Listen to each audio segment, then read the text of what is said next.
Look, I opened this jar of rotten baby food, and well, a butterfly came out.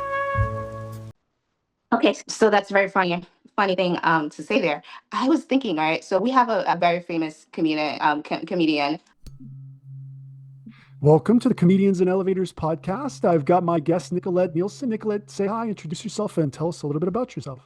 Hi, my name is Nicholette Neilson. I'm an actress, screenwriter, now producer. I'm located in Kingston, Jamaica. Grew up in New York City, the Bronx, Harlem. And then I spent my last 6 years in San Juan, Puerto Rico. And I just got back from LA as well, too. So I'm kind of like all over the map. Trained at New York Film Academy and Stella Adler Academy for Film and Theater. So, I have a lot of wide range with comedy.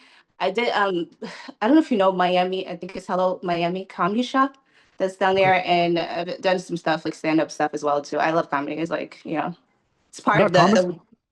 You got Go to go. ahead. You start with the tragedy, right? You got to. And we're gonna have a little bit of a delay, but that's all right. Just jump right in. You're gonna start with the tragedy, and then we get into the comedy, right? Yeah, for sure. All right. So you ready to get started, Nicolette? Yeah, I'm so excited. I'm like really excited to be on your podcast. I was taking a look at all this stuff, and I really think that it's good to talk about this round. Absolutely. So listen to my regular listeners. I know you don't like when at the beginning of these conversations I ask you to subscribe. None of us like it. I don't like saying it. I don't like it being in here. But it's frustrating. You know what else is frustrating? It's also frustrating when I look in the back end of the YouTube channel and I see the 56% of you that watch frequently haven't yet subscribed. And I know this because I see it in the comments section. You say things like, I didn't know I didn't subscribe. And that's actually what fuels the show. Basically, it's like you're making a donation to the show. So that's why I ask all the time, because it enables us to build and build and build. And we're going for the long term here. Hit the subscribe button and we'll continue to build this show for you. That's my promise. Thank you to all you guys that do subscribe. It means the world to me. So the whole point of the podcast is actually to compare and contrast the comic versus the comedian. So I define the comic as any person telling funny jokes versus the comedian who's a funny person telling any jokes. So Nicolette, would you agree that you start as a comic and evolve into a comedian? Yeah, I mean, I when that question is really interesting to me, right? I think anyone when you're growing up and you start to research comedy or start to actually like get into it, like I know my early days, I love Lucille Ball, I love Lucy, and then it just like evolved from there. Def Comedy Jam, so I've seen a lot of different comics as well too, so yeah, I think you evolve. You start off as as I would say stage presence and the acting and the timing, and then you evolve into like a comedian, I guess you would say, which that's like your whole career or whatnot. Yeah, absolutely. And then you're going to get the Zoom timing, right? Because now with virtual, you've got these strange technical situations where you have to know how do you address the timing in this new space, right? For real, yeah. All right, so let's start with the first question, which is about the role of persona in comedy. So, how much of the comedian's voice is a character versus the real self? I would say it's 50-50, right? Um, you have yourself, which I would say that's I use a lot of my like own pain and myself. I bring back a lot of the painful stuff in my childhood or adulthood or relationships. So I really do think it's 50-50, right? You're only as funny as your trauma. I 100% would agree with that. Now, when you say 50-50, so that means I would think that you're putting a lot of extra, because a lot of people say it's probably like 80-20, right? So if you're doing 50-50, you must be pulling a lot, from the present experience. Would you agree? Yeah, I think I would agree with that statement, but I would say we tend to grab from the past. I've never when I'm on stage and I think about it, the only time I'm in the present is if I'm talking to somebody or like like in the audience that I'm more present. But I'm always thinking about something in the past. Okay. Then I'm going to throw a new question out at you, Nicolette. So, if because this, as far as I can tell, this is relevant to bringing things from the past. Is how do you stay out of the emotional bathtub? And that's interesting that you say that because it does get a little bit emotional, right? And that's what I think a lot of comedians they draw from a lot of like traumatic things, right? Um, I don't know, to be honest. I'm like thinking about I'm like how do you Maybe that's the say answer. Right? Maybe Right, that's the answer. exactly. Maybe the reason why people that this question's asked is because people want to stay there. And the fact that Yeah, you don't know is because you don't want to stay there, right? That's not a place you want to be. Maybe it's as simple as that, right? right. Yeah. All right. How Great about point. punching, right? How about punching up versus punching down? So where do comics versus comedians stand on this? So let me put it in some historical context. Did a jealous medieval prince become the first comedian by killing the court jester? Which is interesting. Um, yeah, I guess, right? That's like the extreme heckler, I would say, right? That's the extreme version of what happens to hecklers when you're on stage. But punching up or punching down, I mean, that can go either way, right? Punching up, you're appeasing the crowd more, right?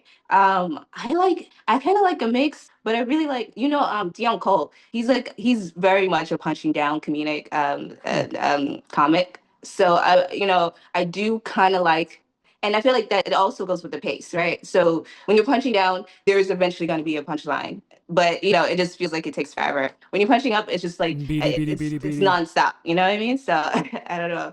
I would say that. Okay, so maybe punching down is like another version of the emotional bathtub, right? You're just waiting to get the hell out of it, from a viewer's It's a perspective, very, right? very sad situation. Okay, It's now like a relationship. So when it ends, it's even sadder, but it's great, right? so Dave Chappelle's been criticized for being punching down. Do you agree that he is? And if so, is he funny? Oh, is he funny? Yeah, I think Dave Chappelle was like the first comedian that like was like un unstoppable. Like right. I remember the first time I saw his stand up, and it was at the library, and I had my headphones on. I don't know if you guys remember this, but back when people used to go to the library to go on the computer. I remember seeing his stand up for the first time, and I was laughing so hard I was crying. I fell out the chair, and I just thought, and I mean, it was a lot of serious stuff that he was even talking about back then, and it was still so funny that it was like you can't deny his talent. No, not at all, not at all. I think you're dodging the question, so that to me is a Am clue I? to to move on to Okay, the we'll next. circle So back. What do you want me to say? no, absolutely. Hey, listen, this is I'm a free speech He's absolutist. good. He's Whatever. good. It doesn't. I feel like he's the only one. Even when he was on a Saturday Night Live, right, and he was just like talking about the political, temperature and whatnot. He's the only comedic comic that I think can talk about the hard stuff and everyone gets it and is not offended by it, right? Yeah. So that's So why I would say would he has the. do you think he's trying to offend people? I mean, because he does get criticized for punching down. I think he's being honest, right? I Okay. think there's not enough of that in this world, and especially All right. so like Dave Chappelle is just being honest, and I feel like it gives him the chance to be real, without with the punch at the end, with the laughter, and I think that's what it's all about. You want to feel something when you go to it's entertainment, right? So you want to feel something when you go to a comedy club, or when you watch something like Saturday Night Live. You're there for the laughs, but you also want to like know what's going on as well. So it kind of gives you both. Okay. So would you say that the audience agreement with the comedian is a form of permission or alignment? Ooh, that's a very interesting statement there, or question. Um, I don't know. It depends, right? Because in every audience, you're gonna have different taste buds, right?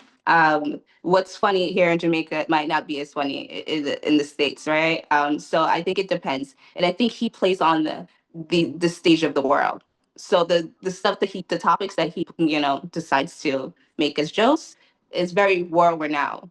So that's how I can feel about that. Maybe it's my point of view. Yeah, absolutely. So, how about cultural translation of comedy? So, how do jokes that work in one country bomb in another? Okay, so that's a very funny thing to say there.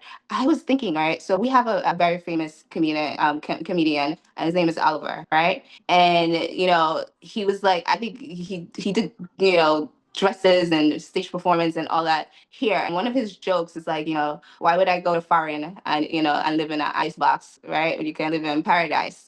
And I remember, I think I was probably like 4 or 5 years old, and I thought it was the funniest thing. And then when I got to America, I was like, technically it's an icebox in the winter, but no one would understand that joke coming from the Caribbean to the States, right?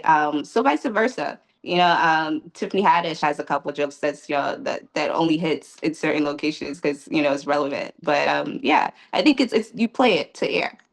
Yeah. Okay, so basically the parts about your culture or your location that you take for granted, and when you bring it up, you kind of realize, oh, actually, it's been the truth the whole time. I just forgot about it. You just forgot about it, and it becomes ingrained, right? Mhm. When I think about Dave Chappelle and the Chappelle Show, there's so many like stuff like Lil Jon, what okay, like even when he used to say it, it used to just be like a throwaway, but now like anyone saying it now, it becomes like Dave Chappelle's like skit, Rick James, you know what I mean? It's just Mhm. little stuff that he used to say, as Rick James used to say in his life, and because Dave Chappelle played him, it becomes this like comedic timing skit, that happens. But yeah, So are you referencing like the original 6'7"? you see, the funny thing is, I don't even know. I'm not that age group. I don't even know what that means. Nobody does. It doesn't. See, that's the whole point. That's why it's so Is amazing, and it that's why. though? Is it though? Like, if you don't know what it means, is it funny, or is it just like Uh, a just?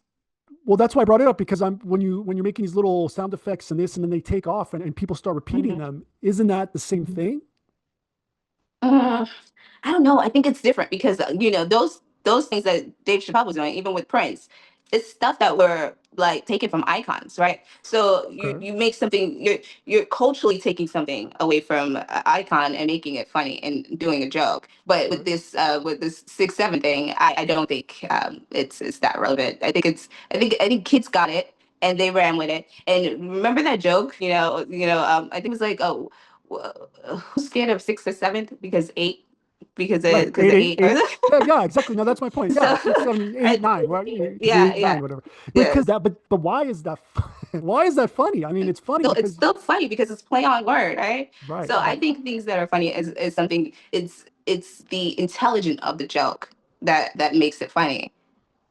It's well, isn't it the technically the surprise? Because you see a comedy and you laugh anyway. It's like you surprise yourself with Mhm. surprise. I don't I know. don't I'm trying know, to figure it man. out because we're Think how experiencing clever it it in is. real time. Yeah, we're experiencing a cultural phenomenon and we don't understand it, but yet it's still happening. And to me, that's the most amazing thing ever, really. Yeah, Yeah. for sure. So how about crowd work versus crafted work? So if comics riff like influencers in the comments section and comedians perform like in reaction videos, where's the sweet spot? Hmm. I think it only happens. I feel like crowd work only happens when you have a lot of hecklers or when you want to engage, right? Because I don't know, like I always I write jokes down. So I Mhm. have like a little book and I always like write a joke down and I'm like, all right, let's save this for when I do a stand up or whatnot. And I kind of have like a timing. But that's how I kind of learned this whole like trait, right? Mhm. Because I am, classically trained, as you would say, as in acting and stage. So I always prepare myself, and I think crowd work is always a backup that we have in like our back pocket.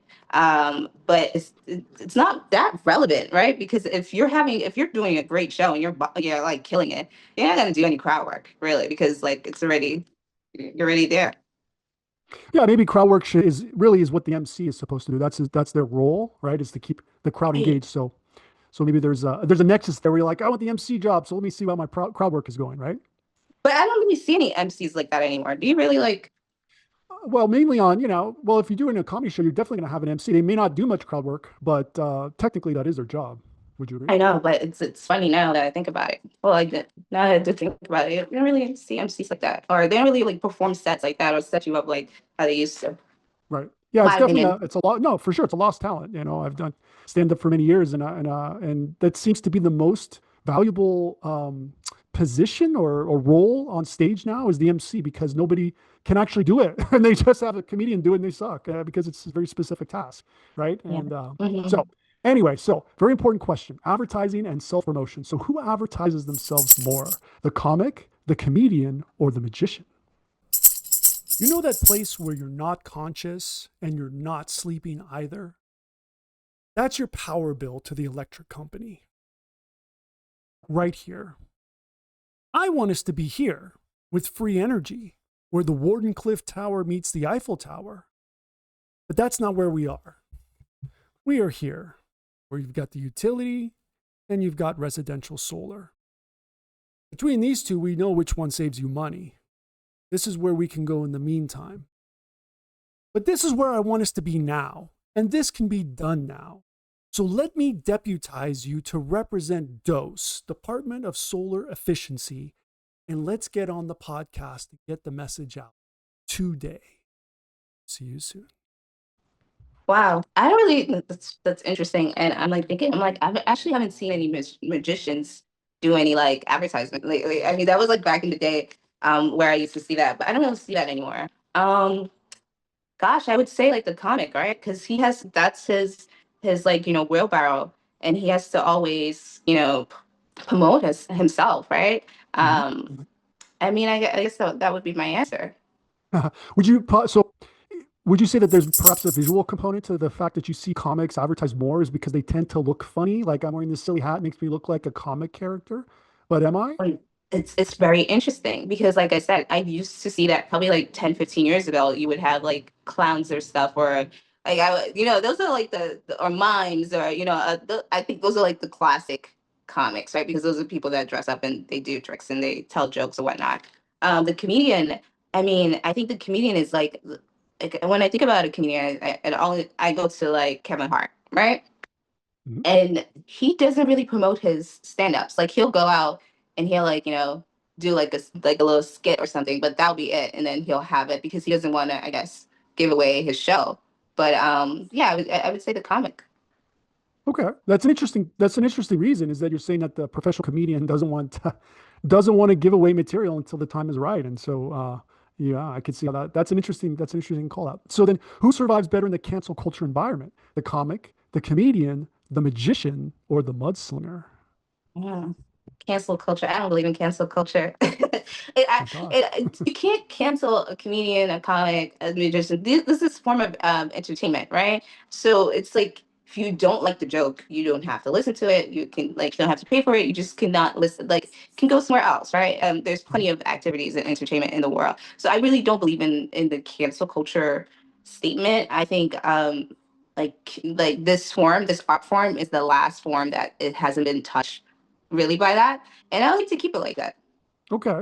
I mean, there are some comedians that technically have been canceled, but would you say that Who? this is I want a well, list. they are well, there've been scandals and maybe that's helped There's with been promoting their. scandals, but not. I I don't guess think. yeah, I see what you're saying. You're talking about things that really aren't like I guess I'm referring to more potentially illegal activity, and that's kind of self-canceling in a sense. Yeah. Hmm. But so would you say that it's not relevant because we're at the end of history and nothing new is going to exist? Time is such but getting back to you say I started going off. But yeah, Yeah. I don't know. I think the world is so knowledgeable and we have so much information. I think people are it's less of a bulk of people making these like assumptions, right? When you back in the 50s when they were just a small town, that's their own world. But nowadays like the world is such a smaller place, I would think, because we're so all connected. So even if you think of one person might think the same thing as you, it's really strange that you'll get like 80% of people, unless it's true, right? Unless it's like based on facts, but that's relevant as well. So, Okay, so just to linger one more question on that, do you see maybe as a digital tribe, like the Dunbar number, under 150 people? And so if you have a digital tribe, is that somehow protecting you against potential rival tribes, or does it suggest competition or even potentially war? ah, interesting. I think everyone has an opinion, like about hell, right? So I think everyone is gonna be entitled to their opinion, and even if you have the worst person on earth, you will have someone saying, "Hey, that guy's not too bad." You know what I mean? So I think everything is relative. Just like comedy. So I think we as a society have started to like evolve. I don't think it's like this cookie cutter one fits one size fits all kind of thing. Mhm. Okay. All right. So, Nicolette, are you ready to enter the multiverse? The multiverse. Give me a look. I need to know what am I preparing myself for? Okay, well then I'll just start. So the next Mhm. question is about board game Zoomcast, play versus performance. So if comedy were a board game Zoomcast, are you competing as the colorist, adding tone, mood, and shading, or the Foley artist, building punchlines with soundscapes and timing? Interesting. Both very crucial parts, right? I think tone, right? I'm all about the culture, and the tone is definitely in shading, and I think that's what entertainment's all about, is the shading, is the right je ne sais quoi, right? So Okay. I think so, yeah, if that Okay. answers. Well, it does. It doesn't. It doesn't, because the idea when you're in the multiverse is that you could be anything, right? There's a whole spectrum of infinite choices. So if you don't want to get lost, like in the movie Inception, you need a totem, and that's why I asked the question. So the follow-up question is: does comedy work better when it's painted vividly or when it's orchestrated sonically? Of course, you're gonna ask an actress and a writer this, right? Visual. I love movies, right? So that's my thing. I love visual. I think it's one of our unique abilities as humans, right? To visually take whatever you see or what you know and to paint it. So I would say visually. Okay. Well, that would be consistent with the colorist and the tone. Okay. So here in the Comedians in Elevators podcast, we have a tradition where the previous guest asks a question for the next guest. And the previous guest was Angela Grout. And her question for you, Nicolette, is: what comedian who is not alive would you most like to meet? Oh man, as soon as you said that, I thought it immediately. Richard Pryor. I think Richard Pryor was such a timing and just raw comedic like talent. Yeah, I would definitely like to meet him and just like have a conversation for sure. Okay. Well, then I'm going to have to, the follow up question, since you said that, is: did you just see the documentary about Eddie Murphy? I haven't seen it yet, which honestly, Okay. I feel that one's on my list. Like I've been writing for like the last 6 or 7 months, so I'm like, I have to catch up on everything. The But only I reason why I asked that is because, sorry to interrupt, but the only reason why I asked that is because he was referring to, oh my God, who you're just talking about in his whole documentary, because that's his motivation, and who his idol that he looked up to be a comedian. Richard So, Pryor. I think all. I mean Bill Cosby too. I have a crazy story with Bill Cosby, and I think he's not dead or anything, not that I know of. But Richard are we Pryor talking for about the sure same because person? no, that two different people. But Okay. yeah, no, I think they came up in such a time, or Richard Pryor came up in such a time where it was very difficult not to piss people off. So to be that funny was just very, very like, I mean, it amazed me to stay. Hmm. So growing up in New York, I mean, is that a pretty aggressive, like trying to offend people kind of culture? Would you agree? For sure. Yeah. I feel like that's where I got my jokes from, because like as a Right. kid, you have to like come with it. Right. You go to school. My mom used to say, "Sticks and stones will break your word. Sticks and stones will break your bones, but words will never hurt you." I said, "Mom, yes, them I hurt me. They hurt." hurt.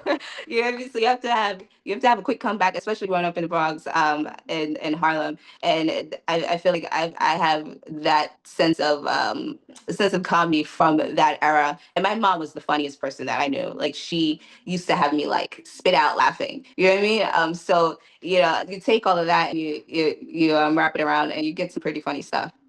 All right. All right. So last question: legacy. Who gets remembered? Will the comics Type Five survive time, or will the comedian's cultural point of view be more timeless?